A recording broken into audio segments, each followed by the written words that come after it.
본문의 말씀을 가지고 섬기는 것은 기적입니다 라고 하는 제목으로 말씀을 나누려고 합니다. 베드로와 요한이 예루살렘에 있다가 사마리아 지역으로 가봅니다. 얼마나 박해가 많은지, 그 땅에 복음이 어떻게 역사가 있는지, 그리고 교회가 어떻게 세워져 가고 있는지를 보면서 이 사마리아 성에 큰 기쁨이 주어지는 것이 뭘까 하는 것들을 보기 위해서 이제 그곳으로 갑니다. 그리고 나서 루다라고 하는 곳으로 넘어가서 애니아라고 하는 33절에 가서 보니까 거기서 애니아라고 하는 사람을 만나니 그는 중풍병으로 침상했는지 8회라 8년 동안을 그렇게 어려움을 당하는 사람을 치유해냅니다. 그 일로 인해서 루다와 사론의 많은 사람들이 예수를 믿게 됩니다. 거기에 있는데 갑자기 요바에서 사람이 둘이 와가지고 베드로요, 잠깐 좀 요바로 와야 된다. 여제자 얼마나 신실했으면 그분을 그렇게 말했을까. 이 다비다라고 하는 여인이 지금 병들어 죽었는데 베드로가 좀 빨리 와야 된다. 가보니까 이제 많은 사람들이 울면서 그 시신 앞에 있는 거예요. 그래서 베드로가 사람들을 다 내보내고 하나님 앞에 간절히 기도한 다음에 이 다비다야 일어나라고 명령을 합니다. 그럴 때 이 다비다가 죽음에서 살아나고 앉아있어요. 그리고 손을 잡고 일으켜 세워가지고 사람들 다 들어오라 그래가지고 살아난 걸 보여줍니다. 그 순간에 요바에 있는 많은 사람들이 예수를 영접하고 예수를 믿기 시작하는 그 사건이 오늘 본문의 이야기예요. 이 사건은 결국 하나님이 누구신가, 생명의 주인이 누구시고 살기도 하고 죽게도 하시는 이가 누구신가 하는 것들을 보여주는 하나님의 전능하심을 보여주는 일이었고, 그리고 예수 그리스도의 부활이 어떤 것인가 하는 것들을 다시 한번 부활신앙을 보여주는 그러한 이 사건이었어요. 이 사건 속에서 물론 그 일 때문에 그러진 않았지만도 성경을 가만히 보면 이렇게 기적을 본 이유가 뭘까? 여러 가지 일이 있지만 이 여제자 다비다의 신실함이 있었고, 또 하나는 이 다비다의 선행과 구제가 심히 많다고 36절에 가서 보니까 요바에 다비다라는 여제자가 있으니 그 이름을 번역하면 도르가라, 선행과 구제하는 일이 심히 많더니라고 해요. 그렇기 때문에 어찌 보면 이 여제자로서의 삶들이 얼마나 신실했고, 그리고 눈에 띌 만큼 아주 심이 많았다고 하는 것은요, 모든 사람들이 다 신세를 졌다 할 정도로 엄청난 일들을 했다고 하는 그런 의미인데, 이 모습이 그에게 있었기 때문에 주어진 결과가 아니겠는가 하는 것들을 생각해 보면서 섬김이 이렇게 엄청난 기적이 될 수 있다, 그리고 그 기적이 과연 무엇일까 하는 것들을 생각해 보면서 함께 은혜를 나누고자 하는 것. 첫째, 따라서 합시다. 사람을 얻는 것이다. 예.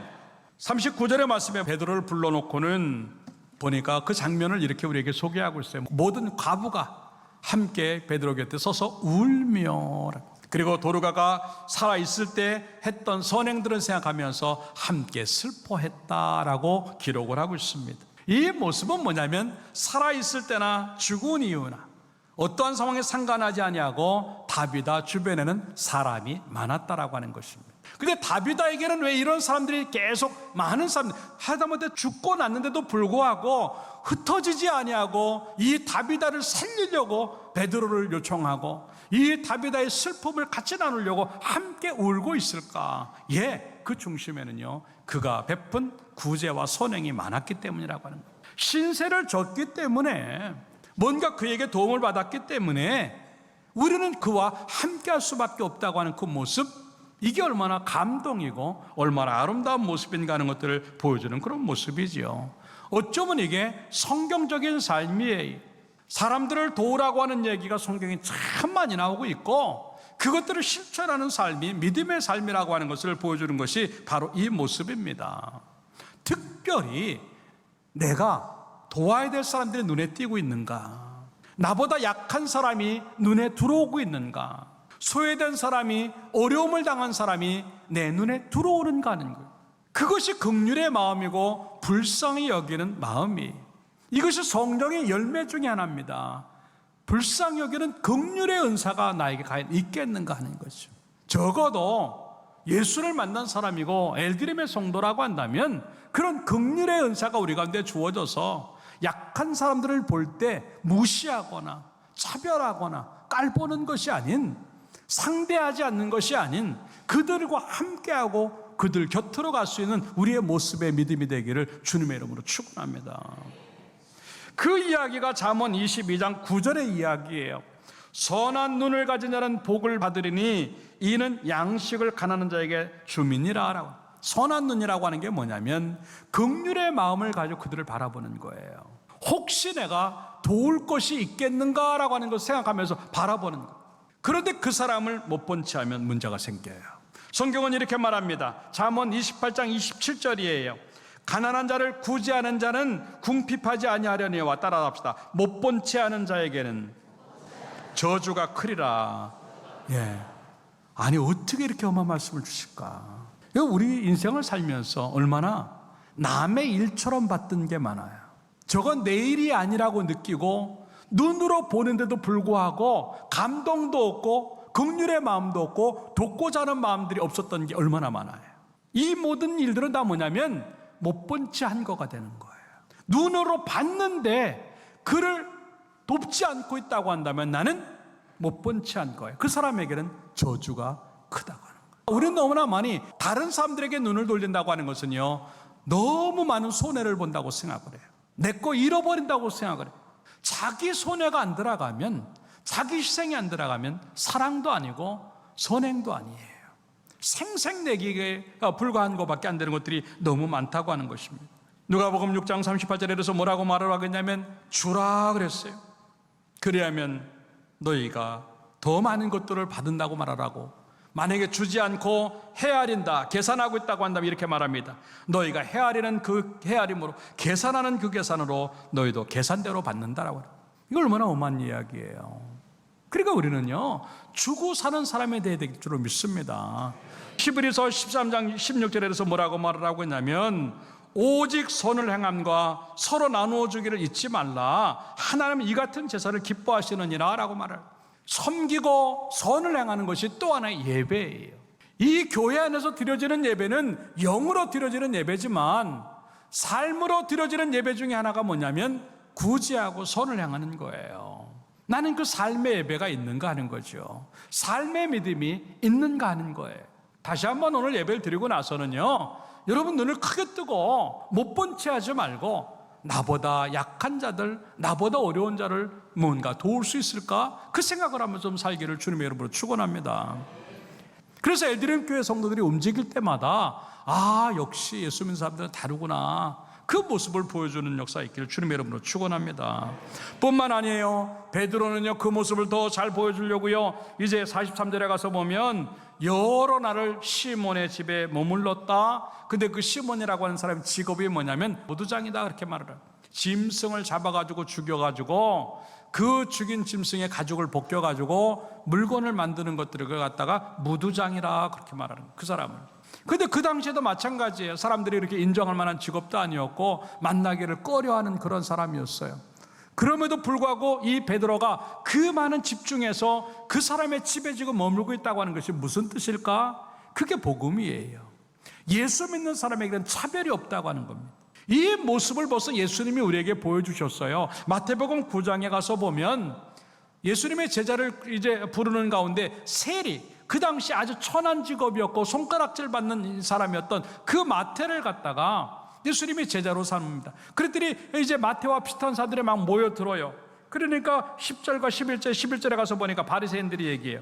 아니 저 예수는 뭔데 주변에 막 죄인들과 세례들만 이렇게 가득 있느냐라고 말해요. 그럴 때 주님이 뭐라고 말씀하시는 줄 아세요? 건강한 자에게는 의사가 쓸 데가 없고 병든 자에게 쓸 데가 있다. 마태복음 9장 13절은 이렇게 말합니다. 너희는 가서 내가 긍휼을 원하고 제사를 원하지 아니하노라 라고 기록을 합니다. 이게 긍휼의 마음이에요. 제가 아까 말했던 불쌍히 여기는 마음이 여기 있는 거예요. 어떤 사람이면 어때? 누구면 어때? 내가 그를 불쌍히 여기는 마음만 있으면 함께 할 수 있다고 하는 걸 보여주는 또 하나의 일들이에요. 여러분들 인생을 살면서 사람들이 함께하고 싶은 인생을 살길 주님의 이름으로 축원합니다. 사람을 잃어버리지 않기를 주님의 이름으로 축원합니다. 예수 믿는 사람답게 거룩한 삶을 사는 성도다운 삶을 살아서 나로 인해서 약한 자가 힘을 얻기를 주님의 이름으로 축원합니다. 두 번째 따라서 합시다. 하늘에 쌓아두는 것이다. 예, 이 다비다는 사람들을 향해서 선을 베풀고 구제를 해요. 그런데 사람에게 했는데 혜택은 자기가 받아요. 병들어 죽었어요. 근데 하나님이 그걸 귀하게 보시고 이 다비다를 다시 살려내십니다. 이게 뭘까?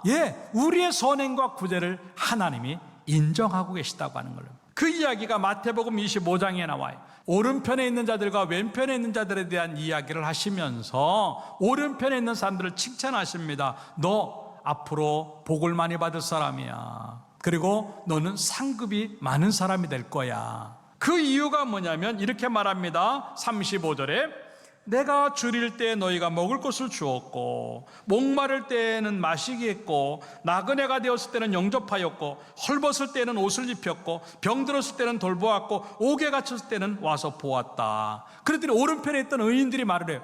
주님, 나 주님 만난 적도 없고요, 주님에게 내가 물 드린 적도 없고 음식 드린 적도 없고 옷 드린 적도 없는데. 아니에요, 주님, 나 아무것도 안 했어요. 그랬더니 뭐라고 주님이 말씀하시냐면 40절에 이렇게 말해요. 임금이 대답하여 이르시되 내가 진실로 너에게 이르노니 너희가 따라합시다. 여기 내 형제 중에 지극히 작은 자 하나에게 한 것이 곧 내게 한 것이니라. 믿습니까? 나는 주님에게 아무것도 안 했는데 너 많은 걸 했다고 인정을 하시는 이유가 뭐냐면 여기 있는 작은 자에게, 약한 자에게, 불쌍한 자에게, 모자라는 자에게 뭔가 한 것은 곧 나에게 한 거야. 이게 얼마나 아름다운 모습이에요. 하나님이 나의 모든 것들을 인정을 하신다. 그리고 그것 때문에 오히려 내가 어려움을 당하고 죽었을 때 그 혜택을 나에게 주신다. 이게 얼마나 감사한 일이고 복된 일인가 하는 것들을 보여주는 그 모습이지요. 하나님의 기억하심이라고 하는 것이 그런 거예요. 히브리서 6장 10절의 말씀입니다. 하나님이 이렇게 말씀을 하세요. 하나님은 불의하지 아니하사 너희 행위와 그의 이름을 위하여 나타낸 사랑으로 이미 성도를 섬긴, 과거에 성도를 섬긴 것과 이제도 현재로 섬기는 것들을 잊어버리지 아니하신다. 하나님이 어떤 하나님이신데, 여러분, 성도를 섬긴 것들 그리고 선한 일을 행하는 것들은 하나님이 기억하시는 줄로 믿습니다. 그게 얼마나 큰 축복인가. 14절에는 이렇게 말해요. 내가 반드시 너에게 복주고 복주며 너를 번성하게 하고 번성하게 하리라. 여기서 두 번, 성경에서 두 번 반복되어지는 그 단어는요, 꼭 이루시겠다고 하는, 반드시 이루어지는 그 얘기를 할 때 두 번씩 반복을 하래요. 그래서 여기서 반드시 너에게 복주고 복주고 번성하고 번성한다고 하는 얘기를 할 정도면요, 성도들을 섬기고 수고하고 약한 자들에게 선행을 베푼 것들은요 결단코 하나님이 그냥 두지 아니하시고 복과 번성으로 역사하신다고 하는 이야기인데, 이런 은혜가 우리 가운데 있기를 주님의 이름으로 축원합니다. 물론 선을 행하다가 어려움을 당할 수도 있어요. 이렇게 선을 많이 행하고 구제를 많이 하고 섬기는 걸 잘했는데 이 다비다가 병이 들어요. 또 죽어요. 예수 잘 믿어도 어려움 당할 수도 있어요. 선한 일을 많이 해도 병들 수도 있어요. 그리고 정말 하나님 앞에 많은 것들로 섬겼는데도 불구하고 죽을 수도 있고 망할 수도 있고 부도날 수도 있고 실패할 수도 있고 모든 일이 다 벌어질 수 있어요. 중요한 건 뭐냐면 그래도 하나님에게 행한 것들은 남아 있는 줄로 믿습니다. 다 없어지는 것처럼 보이고 끝난 것처럼 보이고 부도나고 실패한 것처럼 보여도 하나님에게 드려진 것들, 하나님에게 선을 행한 것들은 반드시 우리에게 남아 있을 줄로 믿습니다. 그게 성경의 이야기예요. 누가복음 12장 33절에 그런 얘기를 해요. 너희 소유를 팔아 구제하여 낡아지지 않는 배낭을 만들라. 배낭 하나씩 지고 사는 것 같은 게 뭐냐면 이 가난한 사람들 돕고 있는 게 이 배낭이에요. 근데 그게 어떤 것이냐? 곧 하늘에 둔 바 다함이 없는 보물이다. 지금 그거예요. 내가 행한 선한 것들이 없어지는 것이 아니라 그 모든 것들은 다 하늘에 쌓여지고 있다고 하는 걸 의미해요. 그렇기 때문에 결국 하늘에 쌓아진 것들은 나에게 돌아온다고 하는, 그게 전도서 11장 1절의 말씀이에요. 너는 내 떡을 물 위에 던져라. 여러 날 후에 도로 찾으리라 라고 하는 겁니다. 아니, 물에다가 떡을 던졌으면 이거 없어진 건데 어떻게 여러 날 후에 나에게 오는가? 나는 그거를 그냥 던진 것처럼 보이고 이제 그 사람을 위해서 희생한 것처럼 보여도요, 하나님이 그거를 보관하고 계셨다가 내가 어려울 때, 내가 힘들 때, 내가 병들었고 내가 죽을 때 그것보다 더 부풀려서 나에게 도로 갖다 주시는 줄로 믿습니다. 그래서 시편 41편 1절에는 이렇게 말해요.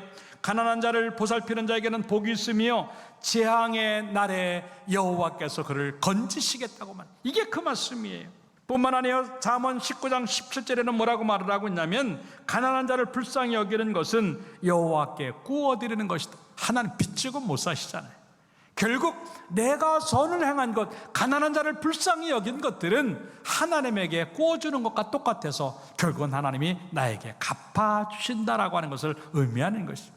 이 모든 이야기가 다 뭐냐면 선을 행하라고 하는 얘기고, 그 선을 행함이 또 하나의 기적이 되는 이유는 뭐냐면 없어지지 아니하고 하늘에 쌓아지고 있다고 하는 것이에요.